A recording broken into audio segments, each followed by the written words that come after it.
Рад приветствовать вас на YouTube-канале Дневник специалиста. Меня зовут Икрам, и сегодня мы обсудим некоторые риски, которые могут быть у заказчиков строительных работ, обращающихся к подрядчикам-иностранцам. Поэтому советую досмотреть это видео до конца, чтобы не пропустить важную для себя информацию. По стандарту ставим лайки, подписываемся на канал. Начинаем. Ремонт жилья зачастую сопровождается множеством сложностей и нюансов, которые следует принимать во внимание на каждом этапе выполнения работ. Основные трудности касаются организационных и правовых вопросов, а также они сопряжены с проблемой выбора исполнителей. И тут, как известно, сфера строительно-ремонтных работ широко представлена иностранной рабочей силой. Граждане, нуждающиеся в ремонте жилья, видят в привлечении иностранцев к выполнению работ ряд положительных сторон, в первую очередь ориентируясь на экономию финансов. Однако нередко они выпускают из виду риски, сопровождающие принятие такого решения. В этой связи, заблаговременно ознакомившись с возможными рисками, граждане получают возможность взвесить все «за» и «против». Первая часть рисков касается качественных характеристик выполняемой иностранной рабочей силой работы. Стремясь к экономии денежных средств, гражданину следует задуматься о том, за счет чего она может быть достигнута, оценить связь экономии с качеством ремонта и сопоставить ее с риском несоответствия результатов ожиданиям. Само качество – это характеристика, которая определяется не только профессиональными навыками, но и личностными свойствами и основывается на добросовестном отношении к выполняемой работе. Кроме того, с качественными параметрами напрямую связаны количественные. Прежде всего речь идет о времени и сроках. Рассматривая риски привлечения физическими лицами иностранной рабочей силы для ремонта жилья, также представляется целесообразным подразделить их на две большие группы.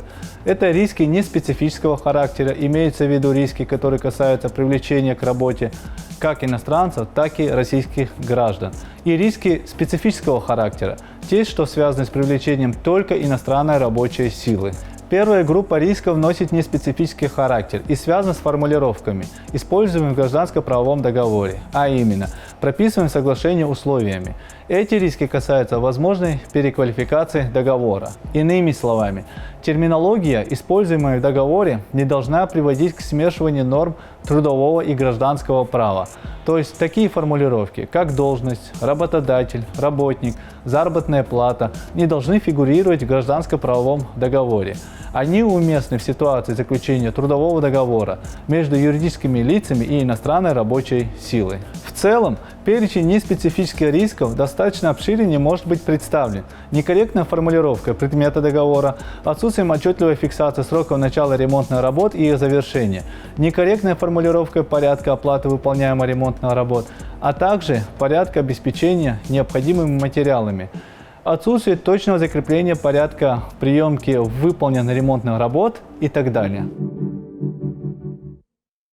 Следующая группа – это риски в рамках договорных отношений, которые связаны с учетом пакета документации, сопровождающей заключение гражданско-правового договора. Данные риски относятся к группе специфических. В качестве ключевого критерия при определении перечня необходимых документов выступает статус иностранцев, например, временно или постоянно проживающих на территории России. Также при привлечении гражданами России иностранной рабочей силы для ремонта жилья они могут столкнуться с рисками, связанными несвоевременным уведомлением Главного управления Министерства внутренних дел России по вопросам миграции.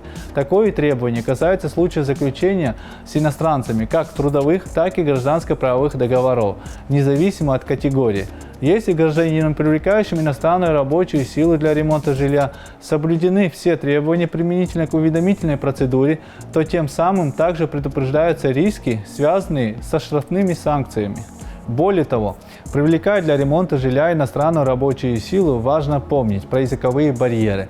При этом риски главным образом связаны с недопониманием, недостаточно налаженным обменом информацией. Это влияет на все этапы ремонтных работ, начиная со старта, в ходе которых перед иностранцем ставятся конкретные задачи, и завершая заключительными, в рамках которых может потребоваться коррекция и исправление допущенных ошибок. Вместе с тем, при оценке рисков гражданам важно учитывать такие ситуации, при которых у иностранных работников может не быть собственного жилья. Результатом являются возможные проблемы с размещением. Но положение дел усугубляется, когда иностранцы работают нелегально. И тут актуализируются проблемы с органами правоохранительной системы. Безусловно, если выстраивать взаимодействие гражданина, физического лица с иностранной рабочей силой с целью выполнения ремонтных работ на правовой основе в рамках правовых отношений, то ряд рисков может быть предотвращен. Однако оформление договорных отношений характеризуется множеством нюансов, игнорирование которых не только не устранит риски, но и инициирует дополнительные. Следовательно, необходимо обратить внимание на особенности договорных отношений, при которых заключается гражданско-правовой договор на выполнение работ. При этом в качестве сторон выступают лицо, желающее отремонтировать жилье, и лица-иностранцы, выполняющие соответствующую работу. В данной связи следует обратить внимание на частую ошибку, допускаемую физическими лицами. Это смешивание понятий договоренности и договорные отношения. Нередким шагом является ограничение лишь устными договоренностями. Риски при таком подходе сопряжены с предъявлением претензий относительно качества выполняемых работ и отсутствием возможности ссылаться на те или иные оговоренные условия, то есть отсутствует доказательственная база, правовой фундамент. Поэтому с целью нивелирования ряда рисков, сопряженных с привлечением иностранной рабочей силы для ремонта жилья, рекомендуется использовать свой статус участников гражданских правовых отношений, в соответствии с которым приобретают совокупность прав и обязанностей на базе договора. Таким образом, подводя итог, можно сказать, в законодательстве России не предусматривается запрет относительно заключения гражданско-правовых договоров с иностранной рабочей силой, и ключевым условием предупреждения рисков является следование строго регламентированному порядку оформления соглашений. Поэтому при привлечении иностранцев с целью ремонта жилья физическим лицам необходимо заключить соответствующий договор, поскольку при возникновении разного рода спорных ситуаций соглашением будет подтверждено, что лица оформили договорные отношения.